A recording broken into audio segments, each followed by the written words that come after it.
Bonjour à tous, j'espère que vous allez bien. On se retrouve aujourd'hui pour une vidéo sur Dylan et Ayem qui s'explique en live après la vidéo polémique aux Comores. En effet, après un long moment de pause, Dylan a décidé de reprendre ses voyages humanitaires. Il se trouve actuellement aux Comores avec sa femme Ayem Nour.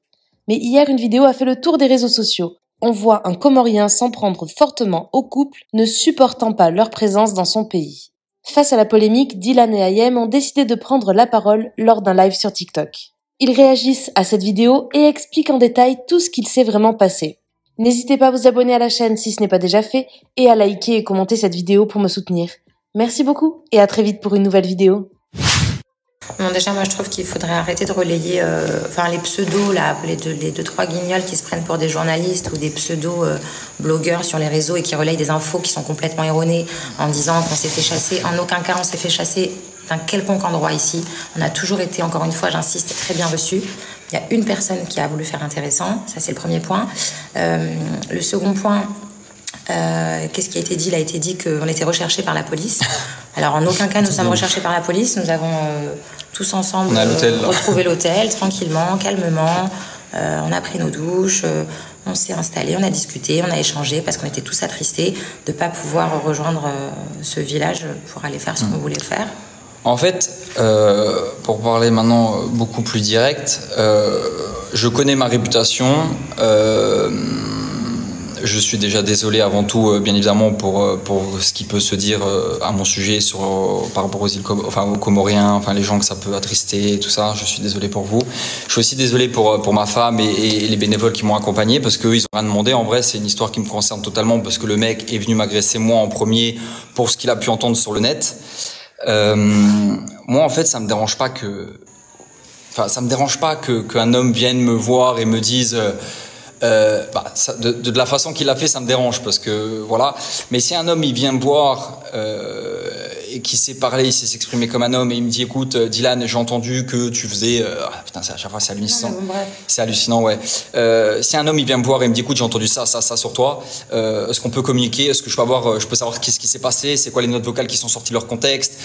Qu'est-ce qui s'est réellement passé pour qu'on entende ça sur toi? Moi, ça me dérange pas de parler avec lui. Ouais, voilà, ça ne me dérange pas d'échanger avec lui. Mais là, en fait, c'est que le mec en question, et on l'a filmé pendant quelques secondes, et d'ailleurs, l'abruti fini à tout filmer, mais il vient pas dans un but sincère. Quand tu as un problème avec un homme, moi qui suis un homme, si j'ai un problème avec quelqu'un et je veux en venir aux mains, je sors pas mon téléphone et je commence à faire du show, à vouloir faire du buzz et après poster la vidéo sur internet. Sinon je suis pas sincère dans ma démarche. Si tu es vraiment énervé contre la personne, tu dégaines pas ton téléphone, tu sors pas le flash et tu viens vers lui, enfin c'est ridicule. D'autant plus qu'on était sur quelqu'un qui n'avait aucun... Tous ces éléments étaient éclatés.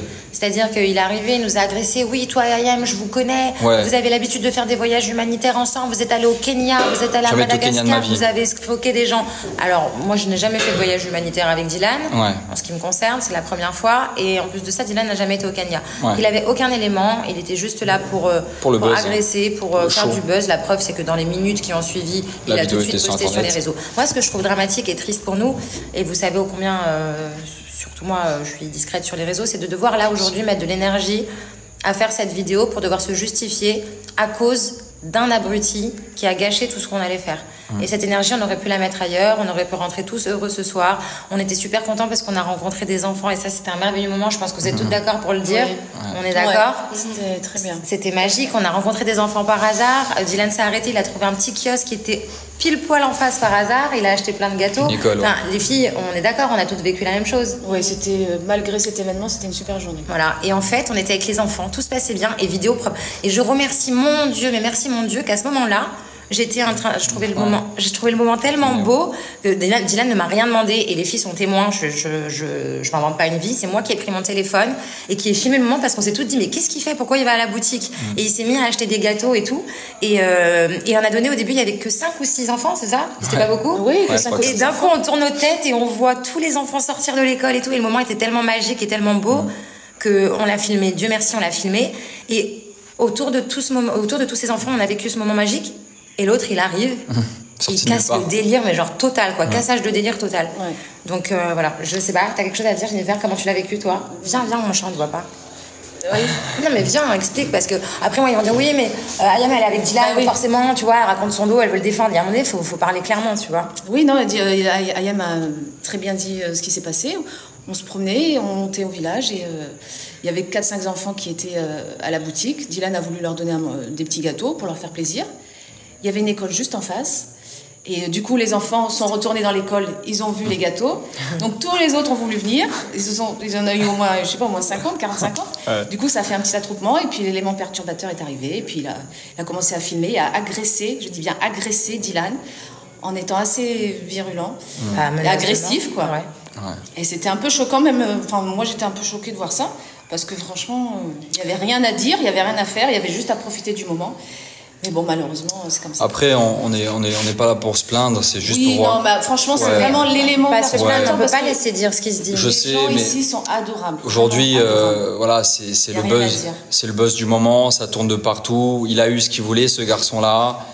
Il est venu, il a voulu m'agresser, et encore c'était même pas de l'agression parce qu'il a sorti son téléphone, il a juste été menaçant verbalement. C'est une agression verbale, bien sûr, reste une agression. En fait c'est chiant, c'est où fais ce que tu as à faire et on règle ça, mais sortir ton téléphone parce que c'est pas sincère en fait. Tu veux que je te dise c'est quoi le pire dans tout ça? Ce que je retiens de cette histoire, le pire dans tout ça, c'est que non seulement on s'est fait tous agresser, mais surtout Dylan, c'est que surtout il a empêché.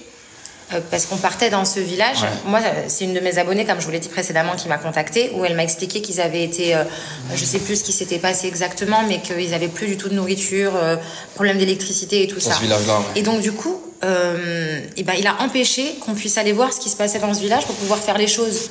On n'est pas en train de remettre les choses dans leur contexte. Hein. On est parti là-bas, aucun appel au don. Aucune demande de cagnotte, on a été là-bas en mode lambda, en fait, discret. C'est quoi? Je sais que je vais me faire pareil pour les bénévoles qui sont. J'ai ma sœur ici qui est chrétienne, j'ai ma femme et l'autre bénévole qui est musulman, qui sont musulmans. On n'a rien à gagner. Ça veut dire qu'en vrai, nous, il nous est arrivé ça. En fait, on n'a rien à gagner en étant ici. Et en fait, c'est juste dommage de perdre de l'énergie, gaspiller son temps pour rien.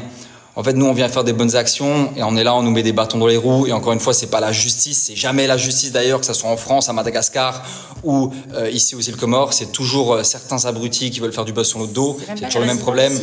On a eu un problème qu'avec une seule personne. C'est ça, ouais. Et en fait, c'est chiant parce qu'en fait, là, je vois des messages, des commentaires, voleurs, mais voleurs de quoi? De quoi tu parles? Parle français, de quoi tu parles? Il n'y a pas de cagnotte, on est ici, tout ce qui est payé, c'est payé de notre poche. Parle français, qu'est-ce que tu racontes? Je vais à Dubaï, dans ma propre vie, on fait plus d'argent qu'ici aux îles Comores, on n'a rien à gagner, hormis que toutes les personnes qui sont ici, on va aller au paradis. C'est-à-dire que les gens peuvent dire ce qu'ils veulent. Voilà quoi, bismillah, moi, nous, la seule chose qu'on voulait dire, c'est par rapport, on voulait rendre des comptes par rapport à aux gens qui nous suivent, ma communauté, et c'est vrai que là, ça fait buzz de partout, c'était le scoop du moment, ça va tourner de partout pendant des semaines. C'est vrai que c'est chiant, c'est fatigant. Tout est faux et ça a été mal rapporté. Et voilà, on va pas s'éterniser, on regardera peut-être quelques questions. Après, je sais pas comment tu veux faire, mais moi je pense qu'il n'y a pas grand-chose à dire. On va pas s'éterniser là-dessus. Simplement, comme je l'ai marqué sur mes réseaux, les 2-3 bouffons et bouffonnes qui s'empressent d'aller faire des vidéos sur TikTok parce que ça va leur apporter quelques vues. Je vous trouve pathétique. En fait, là j'ai bien aimé parce qu'il y a quelqu'un qui m'a dit la police te cherche et regarde la vidéo. Regarde la vidéo, elle tombe à pic. Regardez la vidéo qui sort, qui va arriver. On va attendre un peu. Excuse-moi, je t'ai coupé. Non, je t'en prie. Non, ça charge un petit peu. Voilà, je trouve ça pathétique de faire des vidéos sur ça. Surtout que vous n'avez aucun élément, vous n'étiez pas sur place. Je voudrais juste, en tout cas en ce qui me concerne, conclure parce que je pense que j'ai pas grand-chose à ajouter, sauf si quelque chose me revient. En aucun cas, nous avons été chassés. Voilà, nous on fait les choses pour Allah. Après, si on voit que certaines personnes, en plus je suis qu'avec des femmes, sont en danger ou peuvent se faire agresser, ou même moi je peux me faire agresser, merci, au revoir, salam alaikum, prenez soin de vous, et voilà. En fait, les gens peuvent faire du buzz sur ce qu'ils veulent, mais quand ils veulent faire du buzz sur des bonnes actions, c'est fatigant en fait. C'est fatigant parce qu'encore une fois, on n'a rien à y gagner, hormis des hasanettes. En fait, là, vous voyez, il y a le policier, parce qu'après on a été voir la police, bien évidemment, la police nous a contactés, ils nous ont dit, comme je vous ai dit, il a mon WhatsApp depuis que je suis arrivé à l'aéroport, il m'a dit, si t'arrive quelque chose, tu peux me contacter, tout ça.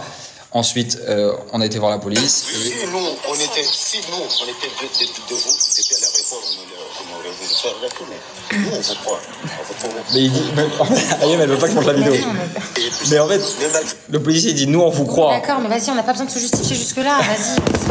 Ouais, bon, parce qu'après, on n'est pas recherché par la police, alhamdoulilah, tout va bien, on ne s'est pas fait chasser, continuez vos petites vidéos pourries là sur TikTok, moi je viens de débarquer sur TikTok, je trouve ça extraordinaire vos vidéos là, ça se prend pour des journalistes et tout, je suis hilar devant vos vidéos, je trouve ça génial, voilà, on essayera malgré tout quand même de faire du bien avant de partir. Ouais. On va clairement écourter notre séjour. Parce que... enfin bon, c'est quand même très embêtant, faut le dire, ouais, parce que sûr, les bénévoles ont pris des billets aussi, que tout. Donc c'est pas cool de gâcher derrière vos écrans vos petites manières aigries de gâcher l'aide que veut apporter les gens. Voilà, je trouve ça naze. Merci à toi d'avoir regardé la vidéo jusqu'au bout. N'hésite pas à commenter cet emoji si tu es arrivé jusque-là. Ça me permettra de voir ceux qui sont restés jusqu'à la fin. Encore une fois, merci beaucoup et je vous dis à très vite pour une nouvelle vidéo.